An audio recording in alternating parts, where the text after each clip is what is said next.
आपण पाहताय प्राध्यापक डॉक्टर मच्छिंद्र सत्य यांचे लोकसंवाद न्यूज. सत्य जे तुमच्या समोर. मुख्यमंत्री माझी लाडकी बहीण योजनेतील गैरव्यवहार टाळण्यासाठी सरकारने ऑक्टोबर महिन्यापासून ई-केवायसी प्रक्रियेअंतर्गत कागदपत्रांची पडताळणी सुरू होती. जानेवारी महिन्यापासून या प्रक्रियेला 4 वेळा मुदतवाढ देण्यात आली. 31 एप्रिल पर्यंत ही ई-केवायसी प्रक्रिया ऑनलाईन सुरू होती. दरम्यान आता ई-केवायसी प्रक्रिया थांबली आहे. मात्र अपात्र महिला जिल्ह्याच्या महिला आणि बालविकास विभागाच्या कार्यालयात जाऊन कागदपत्रे पडताळणी करू शकतात असं वृत्त काही दिवसांपूर्वी प्रसिद्ध झालं होतं. या वृत्ताबाबत महाराष्ट्र सरकारने खुलासा केलाय. सरकारने दिलेल्या अधिकृत आकडेवारीनुसार एप्रिल अखेर राज्यात 1,77,00,000 महिला पात्र लाभार्थी म्हणून निश्चित झाल्या आहेत. सुरुवातीला या योजनेसाठी तब्बल 2.5 कोटी अर्ज प्राप्त झाले होते. गेल्या 1.5 वर्षापासून या अर्जांची विविध टप्प्यांमध्ये छाननी आणि पडताळणी सुरू होती. अर्जदारांचे उत्पन्न, कुटुंबातील सदस्यांची माहिती, शासकीय योजनांचा लाभ, आधार कार्ड, बँक खाते, रहिवासी पुरावे आणि इतर निकषांची सखोल तपासणी करण्यात आली.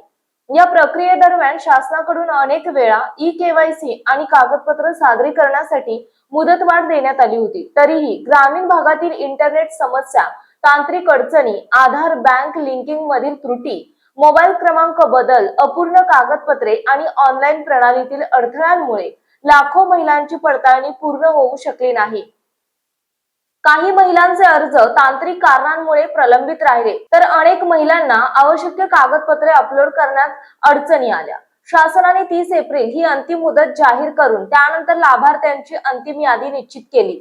पडताळणीनंतर राज्यातील सुमारे 70 लाख महिलांना विविध कारणांमुळे अपात्र ठरवण्यात आले. काही महिलांचे वार्षिक उत्पन्न शासनाने निश्चित केलेल्या मर्यादेपेक्षा जास्त असल्याचे आढळले, तर काही अर्जांमध्ये चुकीची माहिती, डुप्लिकेट अर्ज किंवा निकषांशी विसंगत माहिती समोर आली.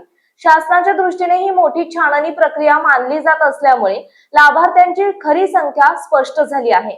दरम्यान पात्र असूनही काही तांत्रिक अडचणींमुळे महिला अपात्र ठरल्या असतील, तर त्या महिला आणि बालविकास विभागाच्या कार्यालयात जाऊन कागदपत्रांची पडताळणी करू शकतात असं वृत्त पसरलं होतं. मात्र महाराष्ट्र सरकारने हे वृत्त फेटाळून लावलं आहे.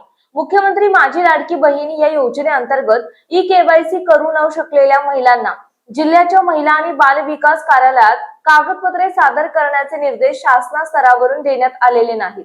याबाबतचा कोणताही निर्णय शासनाने घेतलेला नाही असे महिला आणि बाल विकास विभागातर्फे कळवण्यात आले. त्यामुळे जिल्ह्याच्या महिला आणि बाल विकास विभागाच्या कार्यालयात जाऊन कागदपत्रांची पडताळणी न करण्याचं आवाहनही करण्यात येत आहे.